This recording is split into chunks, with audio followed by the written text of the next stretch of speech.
Hello everyone, welcome back to Grammie's Book Nook. I hope everyone's having a very good day today. After yesterday's rainy weather, I was very happy to see the sunshine. I had a nice walk with my pooch, and I'm all refreshed and ready to share some reading time with my friends. And I want to say something. When I first decided that I was going to share some of the books from my Book Nook, I was thinking, maybe the boys and girls on my bus would enjoy having a time to connect each day. But I've been getting messages from people from different places, some of them pretty far away, and not all of them have been children. Some of them have been grown-ups, and some of them have been Grammies just like me. And they're all alone. They're not living in a house with anyone else, and they're feeling a bit lonely. So they've really been enjoying listening to the books along with you boys and girls. So I'm going to ask you to do something special for me today. If you know someone who lives by themselves, or someone who might be a little bit older that you think could be lonely, see if you can call them on the phone, or maybe send them a little email if they have email, because I know that that's going to brighten their day. And I've said this before, and if you're on my bus, you probably have heard me say things like this.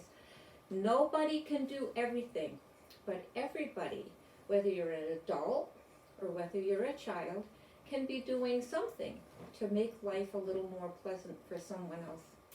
So I'm going to count on you to think about that. So let's get started with Andre. And I wanted to tell you, I have not been telling you who's been writing the books, and I think that's wrong because they worked very hard to write these books so we could enjoy them together. So Andre was written by a man named Lou Dietz.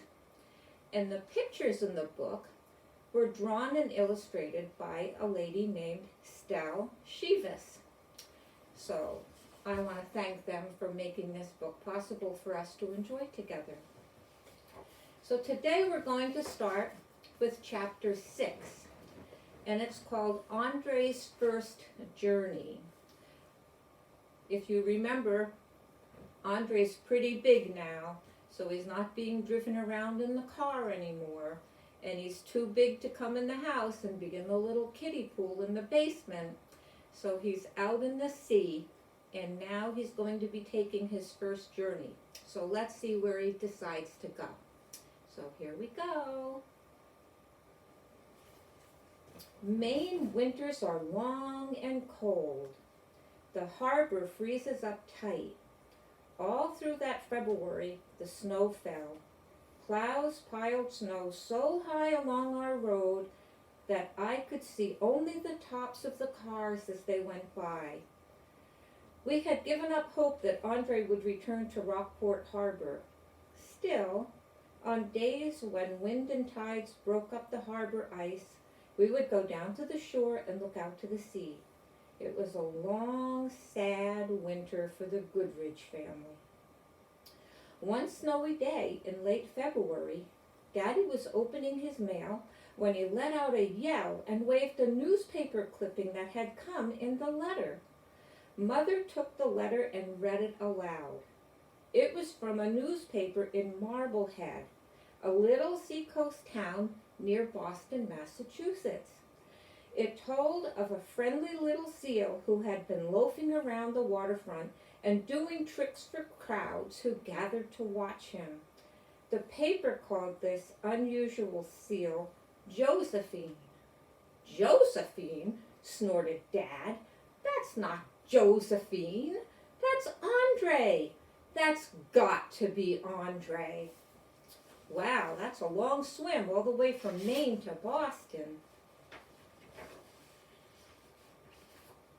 He grabbed the phone and called the editor of the Marblehead newspaper.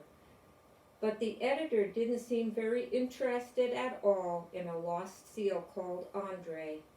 Next, my father phoned our cousin Jackie, who lives near Marblehead, but who had visited Rockport and knew Andre. Daddy asked him if he would go and take a close look at the friendly seal called Josephine. A few days later, Jackie called back to say that Josephine had left Marblehead. He, hasn't been seen for over a week. But I'll bet dollars to donuts that was Andre, Jackie said. What other seal would come up on the wharf and do tricks for people? Daddy said, I guess we'll just have to wait. And I hope he's on his way home from his winter vacation.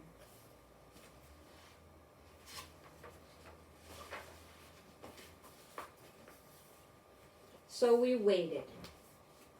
And we waited. After March went by, the snow melted and the birds began flying in from the south. Then, in late April, Daddy got a phone call from a man who had sighted a friendly seal off Newburyport, not too far from the Maine waters. That was very encouraging. If we didn't know where Andre was headed, we at least knew that he was coming in the right direction. And waiting impatiently, we went down to the shore every day and looked hopefully out to the sea. It was on the 18th day of May that another phone call came from a man in Rockland, a nearby town. There's a seal asleep at McClune's Wharf. Do you think it could be Andre? My father jumped into his truck and took off. We all gathered in the kitchen, along with the cats, Martha, and the puppy, Toot. You remember him? He's the lazy beagle. I wonder if he was impressed about what was going on. They didn't know what we were waiting for, but cats and dogs know when something's up. This was the hardest waiting of all. Was the seal in Rockland really our Andre? When Daddy finally came back, he was lugging a great lobster crate, which he set on the kitchen floor. It's Andre, all right. I recognized the rusty marking on his throat. But remember, he's been away for a long time, and he may not even know us, or want to know us. Telling us all, including the dog and the cat, to stand back, he opened the crate and rolled Andre out onto the floor. The seal looked at us one by one. And then he humped over to the open cellar and glanced down at his old quarters. Next, he went belly-whopping around the house looking things over. Satisfied, he flopped down on the braided rug and fell fast asleep. For over an hour, our travel-weary Andre slept. We spoke in whispers and walked around on tippy-toes, not wishing to disturb him. He'd had a long journey. Later, the phone began ringing. Friends and neighbors were asking for news. Newspapers were calling for pictures and interviews. The whole village was delighted to have Andre safely back home. When the seal awoke, Daddy carried him to the scales and weighed him. 64 pounds. Then we saw that one of Andre's flippers was badly chewed. He had been in a fight? Had a shark attacked him? What worried Daddy most were the badly infected sores on Andre's belly. He immediately phoned a man he knew at the New York City Aquarium and asked for advice. Your seal may eat or even gain some weight for a while, he said, but the chances are he's not going to live. Then my father phoned Mac, our animal doctor, and he came rushing right over. We all loved and trusted Mac. I certainly did. A busy doctor, he was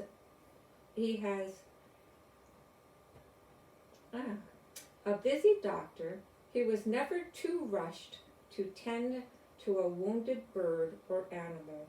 Once I took him, my pet mouse, and asked him if he would put a splint on his tiny little broken leg. Some doctors might have said it was ridiculous to put a splint on a mouse's leg, but to Mac, a little mouse was just as important as a cat, a dog, or even a horse. Mac said as he swabbed Andre's sores. Then he gave us a bottle of white tablets. Give him 9 of these a day until all of his sores are healed.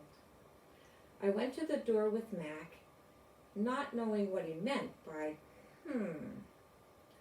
The word can mean something very good, or it can mean something very bad. So I asked him straight out, "Is Andre really going to get better, Dr. Mac?" "Well, your mouse got better, didn't he?" Mac said. Andre didn't recover right away. We were almost ready to believe the aquarium man was right when the sores on Andre's belly began to heal. And in 2 weeks, Andre was his frisky old self again. But this time, Daddy began to train Andre.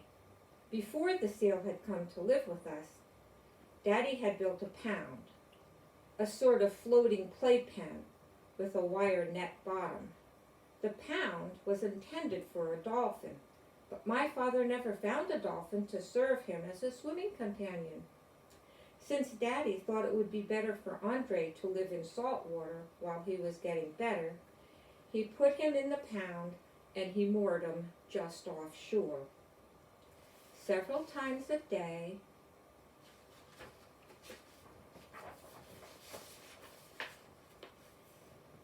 Daddy would row out with some raw fish, for now Andre was no longer free to fish for himself. I would go with him sometimes and talk to Andre and play with him. It was like visiting a sick friend in the hospital in order to keep his spirits up. When Daddy first realized that Andre liked to perform the little tricks he'd been taught, he would repeat them, mostly to please Andre. Soon he began to see that Andre was a natural show-off. One day at the pound he said to Andre, "Maybe if I teach you a few more tricks, you won't go back to being such a tramp and a nuisance." "Maybe," I said, "you could teach him to balance a ball on his nose, like those seals at the circus." "Those seals on the circus aren't harbor seals," Daddy explained. "Those are sea lions, and sea lions have been trained for hundreds of years. Nobody's ever trained a harbor seal before." "What? You mean they think that harbor seals are stupid?" "People don't know very much about them," my father explained. "But harbor seals enjoy a pretty easy life, you must admit. They don't have to work every day to make a living." "Then if you want to train Andre, maybe you should make it seem like a picnic." Daddy looked at me and laughed. "I think you've got it, Tony. There are times when I think that you're almost as smart as a harbor seal." Chapter 7. Andre becomes a celebrity. Andre had lots of fun learning. Daddy made his training seem more like a recess at school. Often, when he went down to the waterfront to feed the seal, I'd go with him. After teaching Andre a few simple tricks like rolling over or clapping with his flippers, my father would give him a fish as a reward. Then he would sit around and talk to him. Andre acted as if he understood every single word we said, as if he knew what was going on. I wasn't always sure what was going on in Andre's mind, and I wondered how he would tell us his story if he could talk. Wouldn't it be interesting, I thought, if the big bad wolf told the story of Little Red Riding Hood, or the 3 bears told the story of Goldilocks? Everyone knows that animals don't talk to people. Still, that doesn't mean they don't understand what's being said. Even Beulah, my stupid guinea pig, understood when I was pleased or displeased with her. But never had I known an animal like Andre, who understood conversation so well. As Daddy continued his training of the seal, more and more people began gathering at the seawall to watch. When they clapped, it was easy to see that Andre really enjoyed all the attention. My father put a beach ball into the pen and taught the seal to swim about with the beach ball balanced on his nose. Then Andre would toss it into the air for Daddy to catch. One day we heard a lady say, "Why, that seal is almost human." Daddy said to Andre, "Perhaps we ought to tell the nice lady that you're only acting like a seal. Doesn't she know that seals were pushing things around with their noses a million years before humans learned how to throw a rock?" So it wasn't at all hard to have Andre do things seals have been doing for a million years. Since seals leap up into the air when they're feeling playful, Andre leaped through a motorcycle tire and hung up in his pen. Seals are very curious too, so when objects were thrown into the water, Andre would chase after them and then bring them back. When a little boy in the audience yelled, "Hey, how do you catch a seal?" my father tied a knot on the end of a rope and tossed it into the water. Andre grabbed the knot and began tugging. Daddy hauled Andre back to the dock. "That's one way to catch a seal, son," he said. "But first, you should get to know the seal. I suppose a bear has to be taught to ride a bicycle, and a poodle has to be taught to stand on his hind legs and drink tea." Daddy didn't bother with that sort of nonsense. He asked Andre only to do things that seals have always done, except, of course, for a few silly things. For instance, this is how he taught Andre to pretend to be ashamed of himself. One day, seeing Andre stretched out with one flipper over his eyes, Daddy said, "Andre, aren't you ashamed of yourself?" And right away, he gave him a fish. The very next time, Daddy asked Andre, "Aren't you ashamed of yourself?" The seal stretched out and hid his eyes behind his flipper. It was just wonderful for Andre to be playing these games. It made him so happy. Knowing that a mother seal will slap the water with her flipper to warn her pup of danger, Daddy lighted a piece of paper and when it was burning brightly told Andre to put out the fire. Andre splashed water on the fire and put it out.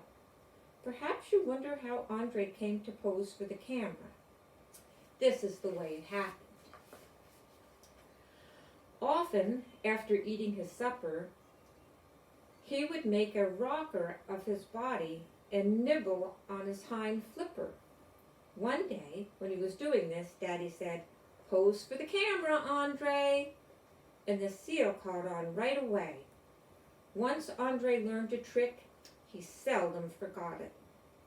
Of course, in the beginning, he did get a bit confused now and then. Asked to clap, he might instead put his flipper over his eyes. But when he wasn't rewarded with a fish, he knew that he'd gotten his signals mixed up.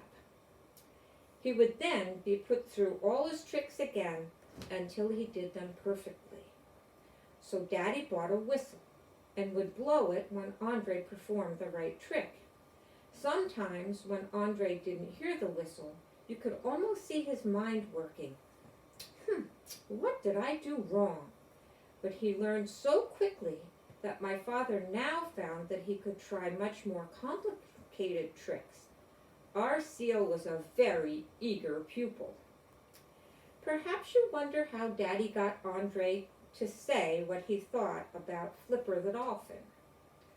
One evening, when we were looking at the Walt Disney program about Flipper and Andre was dozing on the rug beside us, my father suddenly turned to him and said, "Andre, what do you think about Flipper?"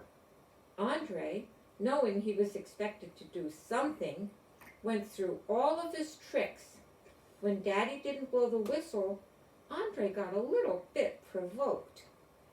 Now, a harbor seal doesn't bark like a sea lion. Instead, he makes a snarling sound, blowing through his nose, much like a deer or a horse. He also snorts. Now, Andre snorted in disgust. Sounded very much like a bad-mannered boy making the raspberries. "That's it," Andre, Daddy yelled, and he gave him a big fish. Of course, Andre didn't get the joke, but he was certainly pleased with himself. The next day, when Daddy asked him what he thought about Flipper in front of the crowd at the waterfront, Andre snorted.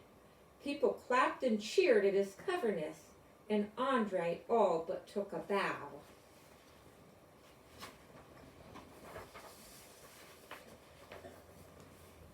As the seal grew smarter, my father found that he didn't need to use the whistle anymore. A signal with his hand or a command in a very quiet, everyday voice was enough. Even Daddy was astonished. To be astonished was one thing, but to be flabbergasted, that's something else. And one day, in mid-October, Daddy was really flabbergasted by Andre's smartness. That afternoon, when we went to see Andre, he was resting, tired from leaping through the motorcycle tire. There he was, draped over the rubber hoop like a limp Raggedy Ann doll.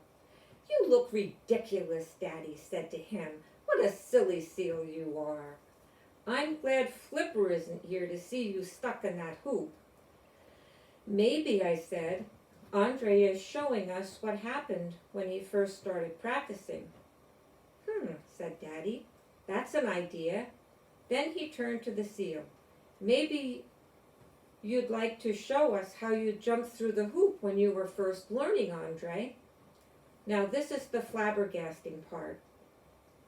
That night, when the crowd gathered, my father got Andre to leap through the hoop a few times.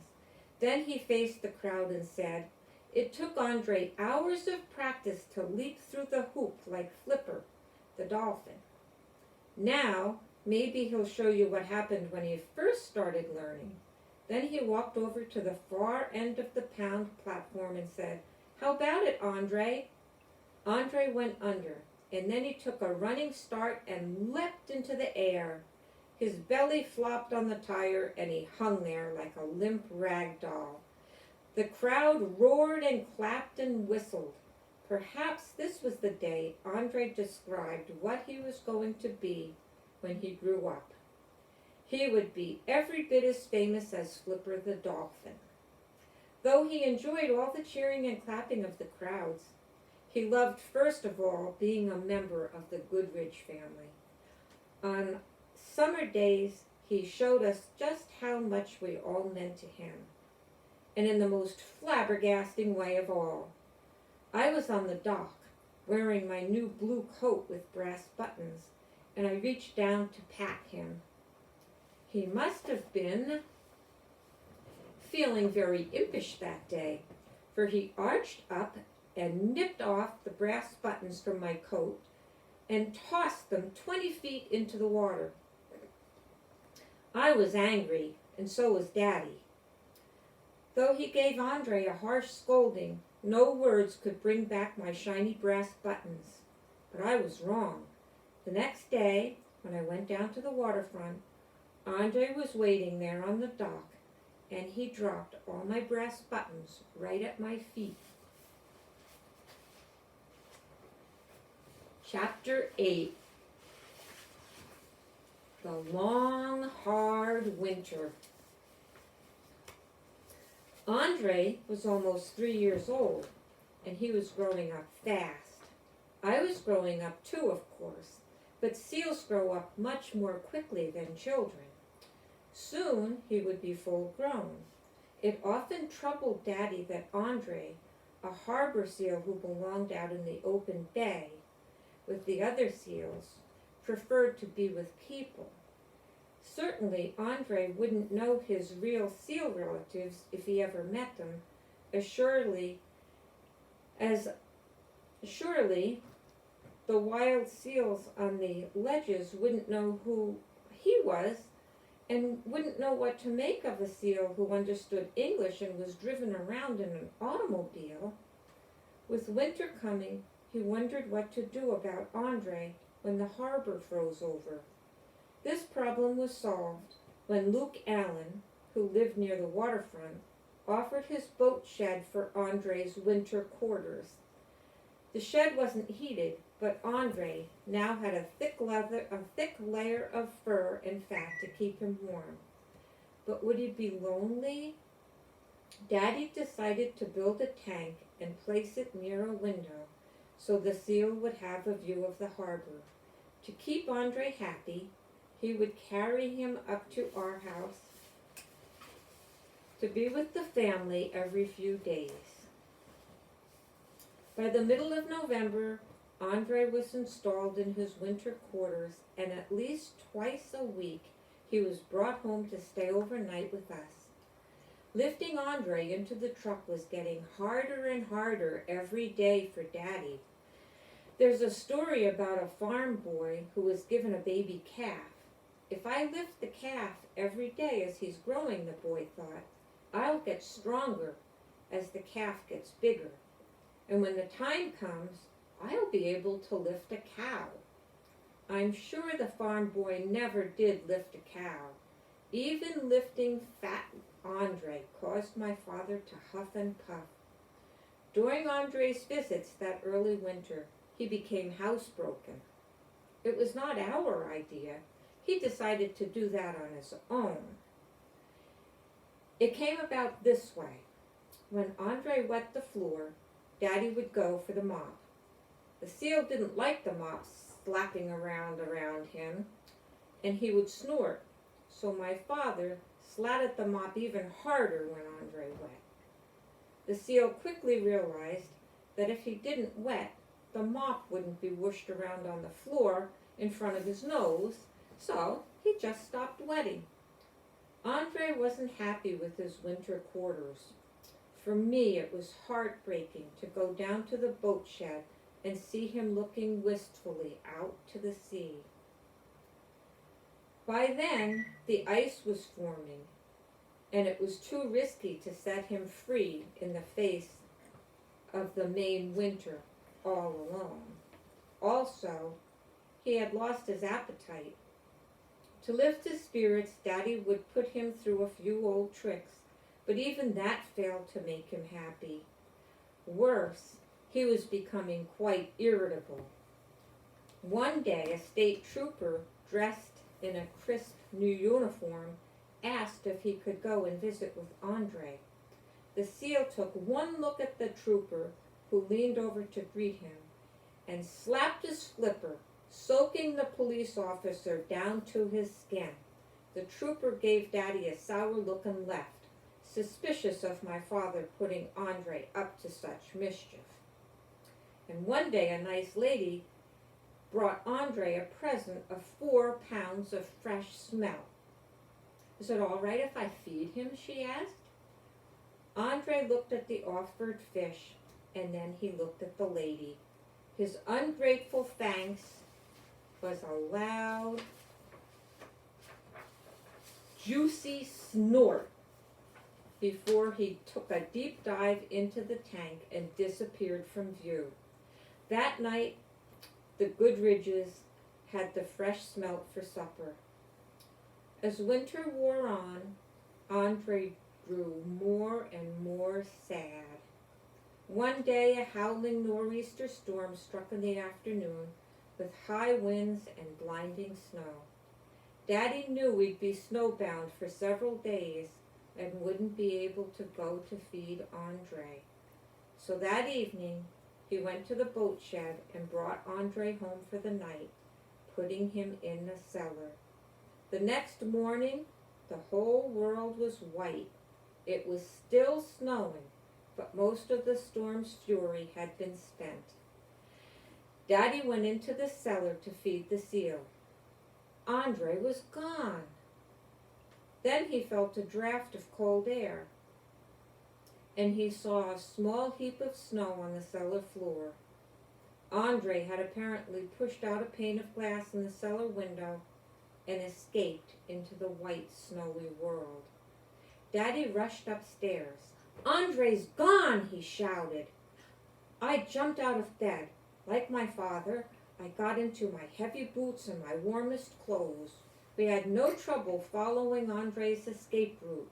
The path in the deep snow led us down to the water's edge, where we stood looking out over the ice floes to the open sea. A foghorn was sounding far away like a sick cow, and there was no sign of Andre.